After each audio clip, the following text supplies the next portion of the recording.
Hello दोस्तों, बहुत बहुत स्वागत है आपका इकोनॉमिक्स हिंदी विद मैथ में। तो आज हम 11th क्लास का यहाँ पर अर्थशास्त्र में यहाँ पर करने वाले हैं, पहली इकाई को हम पढ़ने वाले हैं। ठीक है, तो चलिए आज की वीडियो शुरू करते हैं और यहाँ पर यूनिट 1 हम कंप्लीट करेंगे। ये क्विक रिवीजन सीरीज होने वाली है क्लास 11th के लिए, तो बहुत ही इंपॉर्टेंट है। तो चलिए देखते हैं, इससे अगर आप करना चाहते हैं अपनी जो है प्रिपरेशन एग्जाम की तो कर सकते हैं। इसमें बहुत सारे मोस्ट इंपोर्टेंट टॉपिक जो है कवर किए गए हैं और साथ ही क्वेश्चन आंसर भी कवर किए गए हैं जो आपके बोर्ड एग्जाम में यहाँ पर जो आपके एग्जाम में आ सकते हैं। तो चलिए यहाँ पर शुरू करते हैं आज की वीडियो और देखते हैं इसमें यहाँ पर यूनिट 1 में क्या क्या है। तो यहाँ पर ये जो है अर्थशास्त्र के लिए सांख्यिकीय है, यानी अर्थशास्त्र के लिए सांख्यिकी यहाँ पर खंड आ में दे रखा है। तो इसमें यूनिट 1 में हम देखेंगे परिचय, सबसे पहले देखेंगे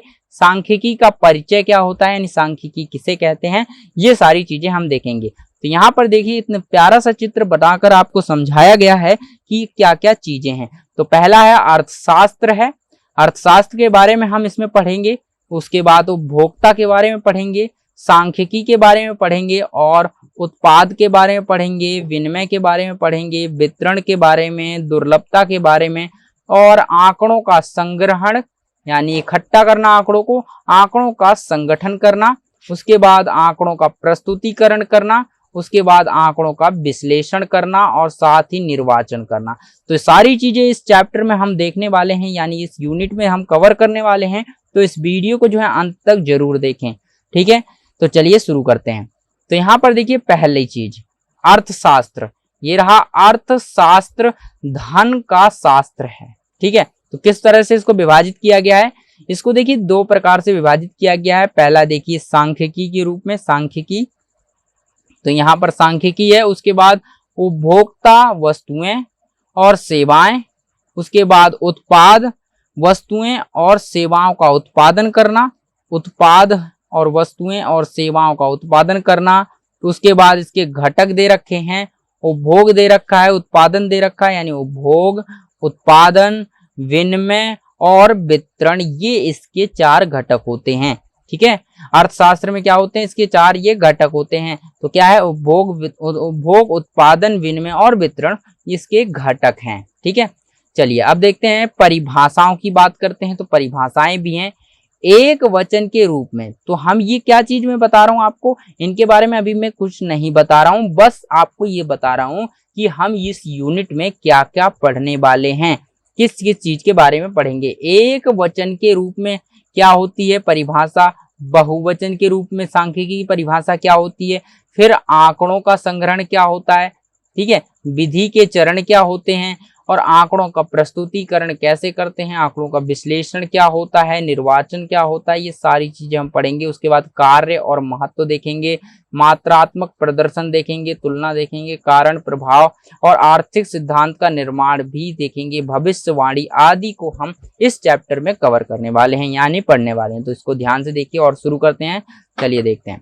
तो पहला यहाँ पर हम स्टार्टिंग कर रहे हैं अर्थशास्त्र से, क्योंकि ये पहली यूनिट है तो हमें इसमें परिचय लेना होगा। पहला अर्थशास्त्र क्या होता है, तो परिभाषा देखिए। सबसे पहले अर्थशास्त्र की परिभाषा, कोई व्यक्ति या समाज अपने वैकल्पिक प्रयोग वाले जो है दुर्लभ संसाधनों का प्रयोग अपनी आवश्यकताओं की संतुष्टि के लिए तथा उनका वितरण समाज में विभिन्न व्यक्तियों और समूहों के बीच उपभोग के लिए कैसे करे, इसका अध्ययन करना अर्थशास्त्र के अंतर्गत किया जाता है।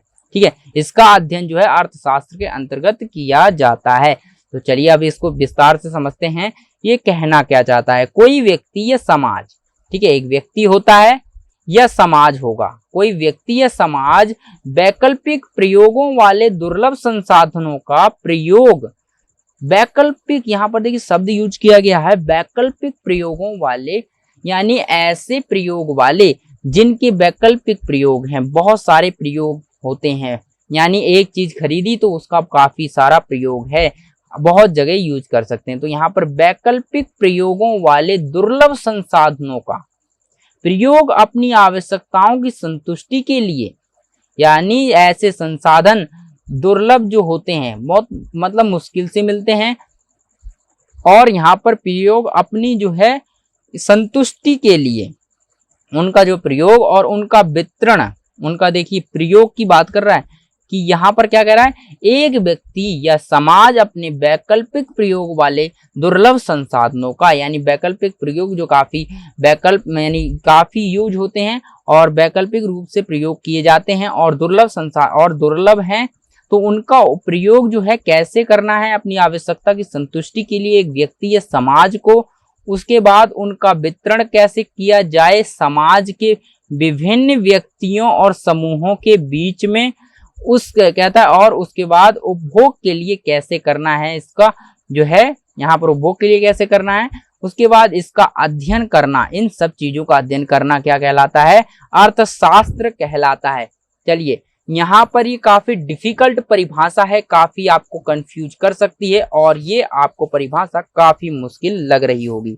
ठीक है, तो यहाँ पर आप क्या करें, आपको याद रखें, आपकी बुक में और भी परिभाषा होगी, आप उसे याद रख लें, लेकिन यहाँ पर आप केवल समझ सकते हैं अगर आपको इतनी बड़ी परिभाषा नहीं याद करनी है। ठीक है, तो यहाँ पर आप समझ सकते हैं कि एक व्यक्ति और समाज, ये एक व्यक्ति हो या समाज हो, ठीक है, वैकल्पिक प्रयोग वाले संसाधन होते हैं, कुछ हैं दुर्लभ संसाधन होते हैं, उनका प्रयोग वह कैसे कर सकता है अपनी संतुष्टि के लिए, और उनका वितरण समाज में करना है, समाज में उनका वितरण कैसे किया जाए और समूहों के बीच कैसे उन संसाधनों को बांटा जाए, उसका अध्ययन करना जो होता है, इसका अध्ययन, इन सब का अध्ययन करना अर्थशास्त्र कहलाता है। मतलब आप देखिए सिंपल सी बात है कि यहाँ पर जो है वैकल्पिक दुर्लभ यानी वैकल्पिक प्रयोग वाले दुर्लभ संसाधन होते हैं और इनका जो है प्रयोग एक व्यक्ति अपनी आत्म संतुष्टि के लिए, अपनी आवश्यकताओं की संतुष्टि के लिए कैसे करता है और उनका समाज में वितरण कैसे करता है और साथ ही वो व्यक्ति और समूह में कैसे उन संसाधनों को बांटता है, इन सब का अध्ययन करना जो है अर्थशास्त्र के अंतर्गत आता है। चलिए आई होप ये समझ में आ गया। उसके बाद देखते हैं उपभोक्ता क्या होता है। एक उपभोक्ता वह होता है जो अपनी आवश्यकताओं की संतुष्टि के लिए, यानी आवश्यकताओं की संतुष्टि के लिए क्या करता है, संतुष्टि के लिए मुद्रा व्यय करता है, व्यय करके वस्तुओं और सेवाओं का उपभोग करता है। तो उपभोक्ता किसे कहते हैं, अगर सवाल आता है उपभोक्ता किसे कहते हैं, परिभाषा दीजिए, तो आप क्या कह सकते हैं, एक उपभोक्ता वह होता है जो अपनी आवश्यकताओं की संतुष्टि के लिए मुद्रा व्यय करता है, यानी मुद्रा खर्च करता है आवश्यकता की संतुष्टि के लिए, और मुद्रा खर्च करने के बाद वह वस्तु और सेवाओं को खरीदता है और उसका उपभोग करता है, तो उसे उपभोक्ता कहते हैं। उसके बाद देखते हैं उत्पादकता। उत्पादक क्या होता है, उत्पादक वह होता है जो आय के सृजन के लिए वस्तुओं या सेवाओं का उत्पादन करता है। ठीक है, सीधी सी बात है, उत्पादक क्या होगा, उत्पादक वह व्यक्ति होता है जो कि यहाँ पर आय के सृजन के लिए, यानी पैसा कमाने के लिए, अपनी आय आजीविका अर्जित करने हेतु वह क्या करेगा, वस्तुओं और सेवाओं का उत्पादन करेगा, यानी वस्तुओं को बनाएगा, सेवाओं को बनाएगा। उसके बाद देखते हैं अगला पॉइंट, सेवा प्रदाता क्या होता है।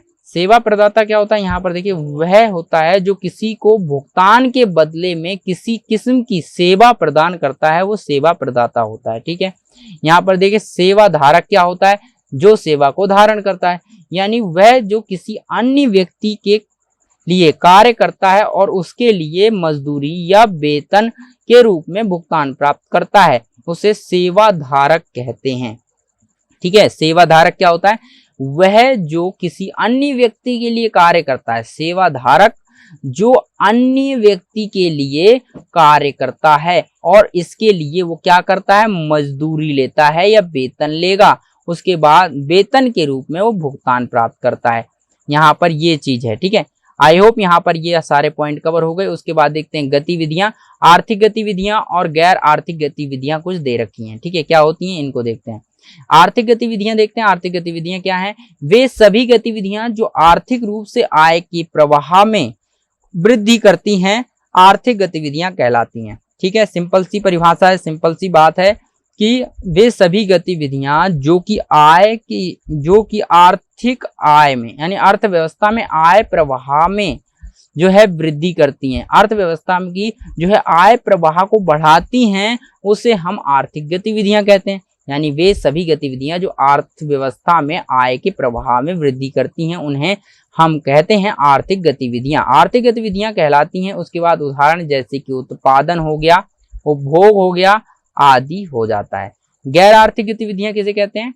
देखिए आर्थिक गतिविधियां क्या थी, जो कि यहाँ पर अर्थव्यवस्था में आय के प्रभाव को बढ़ाती हैं, ठीक है, उन्हें आर्थिक गतिविधियां कहते हैं। यहाँ पर गैर आर्थिक वे सभी गतिविधियां जो कि अर्थव्यवस्था में आय के प्रवाह में वृद्धि नहीं करती, यानी उल्टा हो जाएगा इसका, ठीक है, वृद्धि नहीं करती, उन्हें कहते हैं हम गैर आर्थिक गतिविधियां कहलाती हैं। उदाहरण रक्तदान किया, यहाँ पर क्या हुआ, यहाँ पर एक गतिविधि आर्थिक गतिविधि नहीं हुई है, क्योंकि अर्थव्यवस्था में आय के प्रभाव को नहीं बढ़ाया गया, इसमें रक्तदान फ्री में किया गया, ठीक है।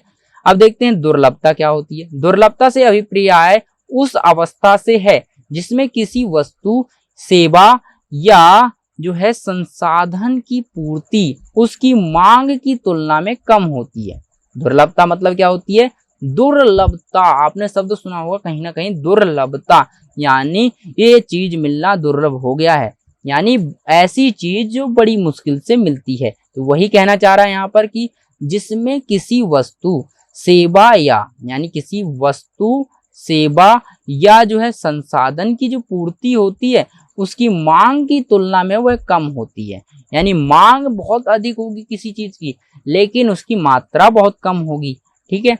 तो वहां पर ये क्या होगी, वो वस्तु कैसी होगी, वो दुर्लभ होगी, ठीक है। अगर कोई संसाधन है तो वो संसाधन कैसा होगा, दुर्लभ हो जाएगा, ठीक है।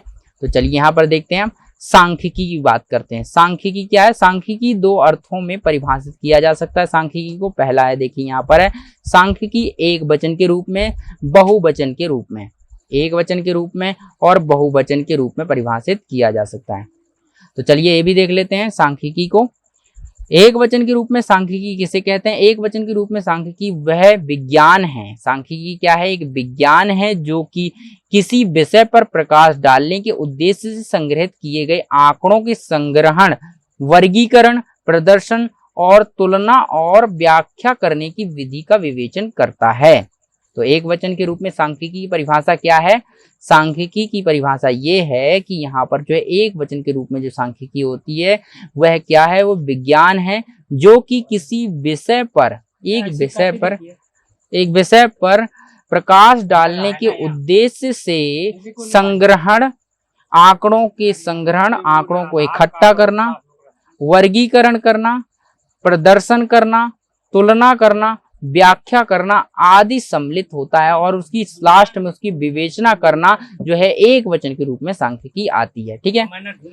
बहुवचन के रूप में सांख्यिकी क्या होती है? बहुवचन के रूप में सांख्यिकी, बहुवचन के रूप में सांख्यिकी से अभिप्राय, यानी बहुवचन के रूप में सांख्यिकी से अभिप्राय संख्यात्मक तथ्यों के समूह से है। मतलब बहुवचन के रूप में अगर सांख्यिकी को देखें तो बहुवचन के रूप में सांख्यिकी से अभिप्राय संख्यात्मक तथ्यों से है जिन्हें एक दूसरे संबंधित रूप से प्रस्तुत किया जा सकता तथा जो पर्याप्त सीमा तक अनेक प्रकार के कारणों से प्रभावित होते हैं।